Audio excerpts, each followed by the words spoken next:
bakunzi ba REKA TV ni umunezero kandi gusubira guhura namwe ngo tuganire ijambo ry'Imana. Ariko imbere ko dutangura kuganira, reka tubanze twishire mu biganza by'Uhoraho.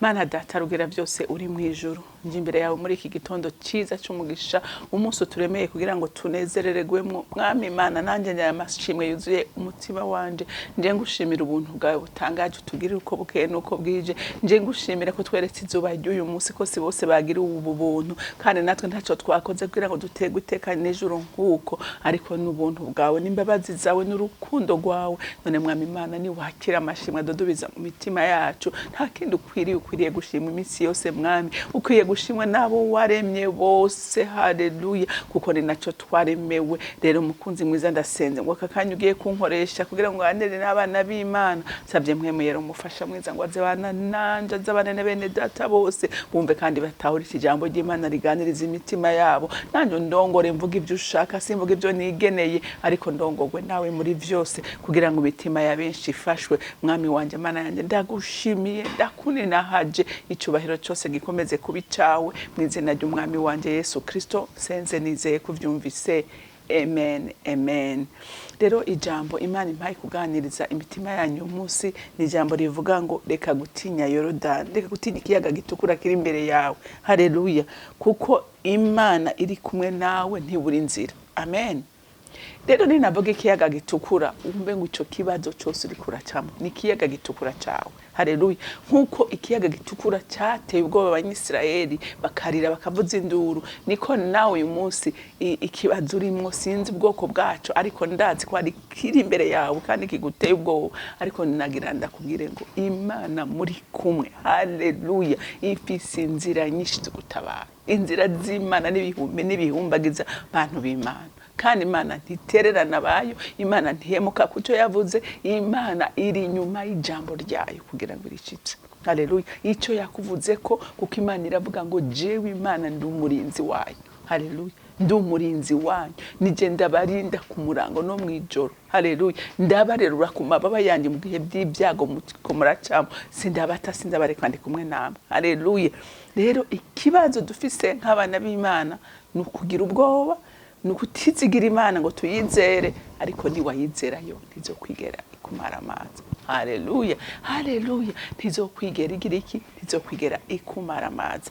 Reka dusome ijambo ry'Imana riri mu Kuvayo, ni igice c'14, turasoma kuva ku murongo w'10 dushikane ku murongo w'14. Haravuga ngo Farao abegereje, Abisirayeli bunamura amaso, babona abanyegiputa babakurikiriye inyuma, baranduka imitima, maze batakambira Uhoraho. Babaza Mose bati, mbega ntamba zari muri Egiputa ngo kutuzana gupfira mu bugaragwa? Ni igiki catumye utugira utyo kudukura muri Egiputa? Iki sico twakubwira tukiri muri Egiputa tuti tureke dukorere abanyegiputa? Kuko iciza kwari uko dukorera abanyegiputa hako dupfira mu bugaragwa. Mose yishura abantu biwe ati, ntacyo mutinya, mwihagararire gusa muraba agakiza Uhoraho agira ngo abazanire uwo munsi, kuko abanyegiputa mubonye uwo munsi ntimuzokongera kubabona. Uhoraho niwe agira abagwanirire, namwe nimwinumire gusa. Amen. Haleluya, haleluya. Iri jambo Mose yabwiye abanyisirayeli baranutse imitima ku bw'ingabo za Farao na Farao ubwiwe. Niryo nanjye ndakuzaniye uyu munsi nkubwira ngo wewe gusa humura. Haleluya, niryo ndakuzaniye nkubwira ngo humura, uwo muri kumwe arakomeye, mwizere gusa, nta kimunanira kandi nta buri nzira. Haleluya, haleluya. Murazi ko Farao yari yarakoresheje abanyisirayeli, arababoha, abagira abaja biwe, abakoresha ibikorwa bikomeye, ibikorwa bibabaje, babacunaguza, babacura bufuni na buhoro, bamererwa nabi.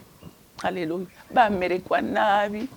Murazi ko yishe n'abana b'abahungu ba Isirayeli, ntiyashaka ko barondoka, ntiyashaka ko bamuterana intambwe. Haleluya, haleluya. Ariko ngo baririra Imana, ariko ngo bagira iki? baririra Imana. Mbega we mu ngorane urimwo uri kuririra nde? Uri kuririra abagenzi bawe? Uri kuririra pastori wawe? Uri kuririra ndazi sinze abakomeye? Uri kuririra nde? Uri kubwira n'ingorane zawe? Mbega uraze yuko umuntu agira ibibazo hama kubera kubivuga kenshi ubibwira abantu ugatebuka barambira, ugatebuka arambira na pasiteri wawe, ugatebuka arambira n'abagenzi bawe, ukarambira n'umuvyeyi yakuvyaye kubera wamumubwira ingorane. Haleluya, haleluya. Ariko turafise ubutarambirwa, turafise ubutaduharuruka, turafise umuvyeyi adukunda. Haleluya. Avuga ngo abarushe n'abaremerewe mwese ingo kuri jewe, nzanira ivyo bibagoye, nzanira ivyo bibaruhishije. Haleluya. Uwo turamufise kandi yo n'umuvyeyi watwese, uwo ntatoranya ku butoni, yo ntaraba ngo uratunze, yo ntaraba ngo umukene, ntaraba ngo uva mu muryango runaka. Uwo wategera amatwi abamwambaza bose. Haleluya. Bari barahwereye, bari bararusha, ariko ngo bagira iki? Baririra Imana. Baririra Imana, bavuga ati Mana turarushe, turatotejwe, Mana tubabarira ibyaha byacu, Mana dutabare, dukure muri ubu buja. Ngo amasengesho yabo ahinduka nk'induru mu matwi y'Imana. Ntiyari induru mbi, ariko yabaye menshi mu matwi y'Imana. Iravuga ati aba bantu harageze ko batabago ko bararusha. Haleluya. Imana yumva amarira yawe, yumva gutakamba kwayo. Haleluya. Ituma ko Mose iramutuma tigena kurira aba bana banje mu buja kwa Farawo.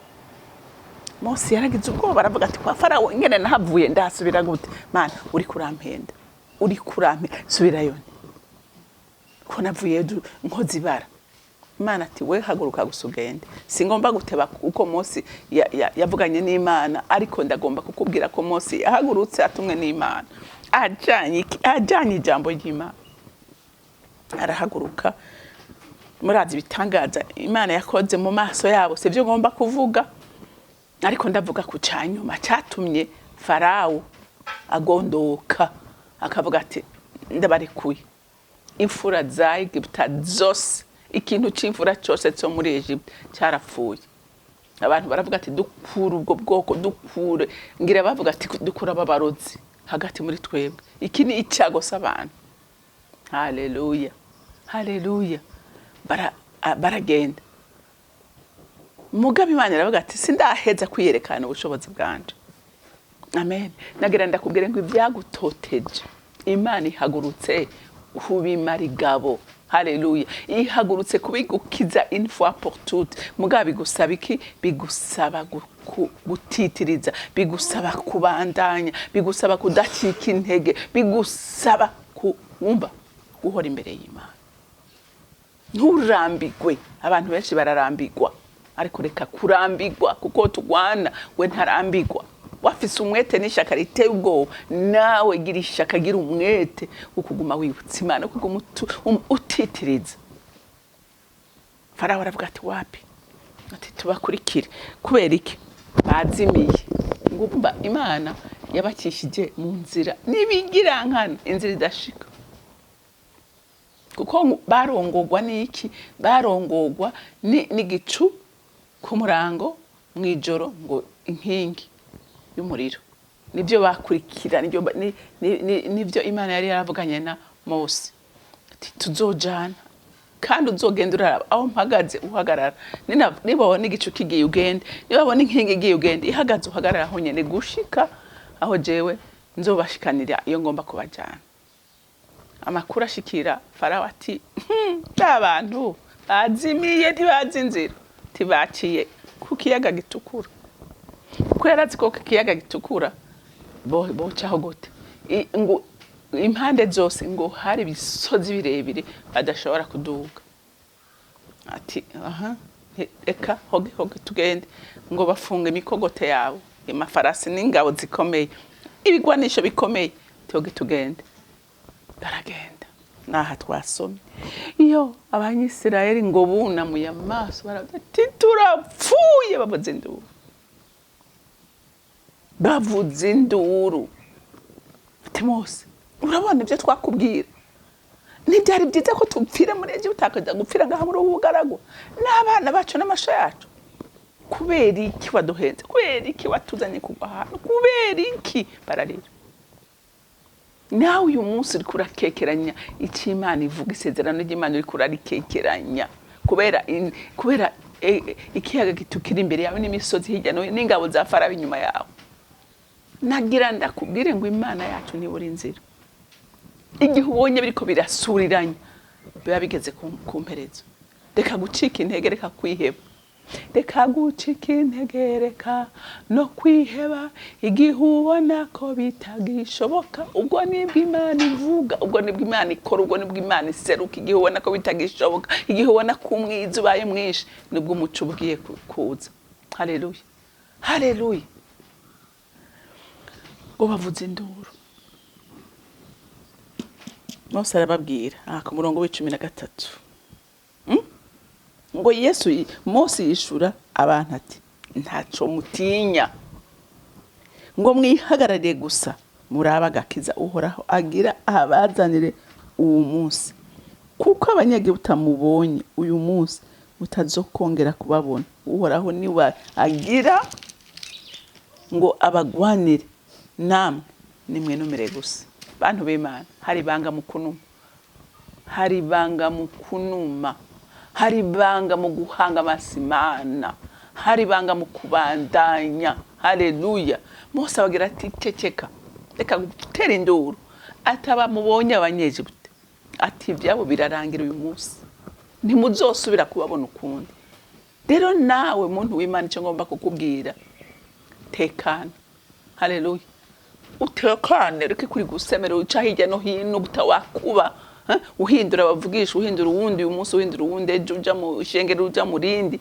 tekana senga guma imbere y'Imana uyibwire irakumva haleluya ijambo ry'Imana riravuga ngo na Eliya ngo yari umuntu nkatwe yakoreshejwe ibikomeye nawe uyu munsi uhagarara imbere y'Imana irakumva ntawe itumva wizeye umwami Yesu Kristo wese afise uburenganzira bwo kwegera intebe y'Imana haleluya kandi dufise Imana idatoranya ku butoni dufise Imana igwishiriza imvura twese kakiriza izuba twese dufise Imana itwumvira rimwe twese haleluya igisabwa no kumenyana nayo gusa Mose yari yaramenyanye nayo arababwira ati kuri kimuriko murabuze induru kuri kimuriko muratinya iyatubwiye niyo kwizegwa nawe yakubwiye niyo kwizegwa ntihindurwa nibi irari yikwizigirwa imisi yose rero nkuzaniye ijambo ry'ihumure tekana senga Imana guma imbere yayo uguma uyibutsa turabire kuri we ngo abibutsa uhoraho ngo ntiturambirwe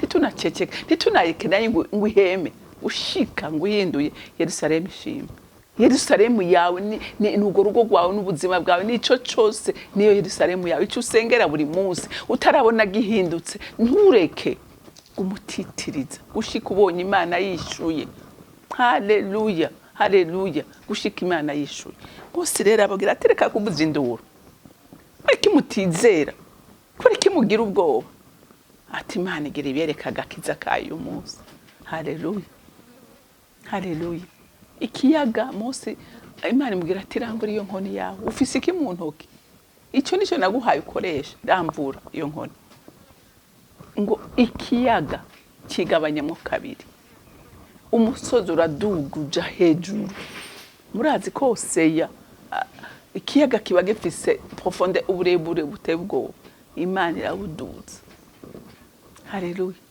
ibacira inzira barajabuka Farawo nawe yarazi ngo ninzira icigwamo yarazi ngo ninzira nyabagendwa ingabo ziwe nawe baheze mu kiyaga rero nagira ndakubwire ngo humura nshuti yanje reka gutinya icyo kiyaga ubona imbere yawe izo ntambara ubona imbere yawe hari umwami ari hejuru ya byose hari umwami agukunda hari umwami avuga ngo uri inkora mutima yanje uri umwana wanje sinzoguta sinzokureka ndi kumwe nawe reka gutinya humura humura haleluya humura humura reka gutinya uwo dukunda uwadupfiriye ari hejuru ya byose nta kintu na kimwe kitamwumvira ategeka byose kandi bikumva ijwi ryiwe nta kibazo kitumva ijwi ryiwe rero nkuzaniye ijambo ry'ihumure utekane. Ibyo bibazo bibona imbere yawe tuzosubira kubibona ukundi. Umwami ahagurutse ku ntebe yiwe kubigukwiza. Imana yo mwijuru ibampezagirire. Uri mwiza Mana kandi ugira neza. Urukundo rwawe n'imbabazi zawe birandenga. Ubuntu bwawe burenze uko je no buvuga. Uri umugwa neza, uri intwari rutizendera umukunza rutaboza, uri umutabaza rutaboza. Nta usa nawe, nta uringaniye nawe. Ntutoranya ku butoni ugirira neza bose. Ese icyo mbiryo banga twese tukarimenya, tukakwizera, tukamenya Mwami Imana ko dukunda cyane usumba uko twobimenya. Ndagushimiye kandi ndakunena haje. Icubahiro cyose gikomeze kubicawe mu izina rya Kristo Yesu. Senze nizeye kuvyumvise. Amen, amen. Mwarahezagiwe, mugira umunsi mwiza.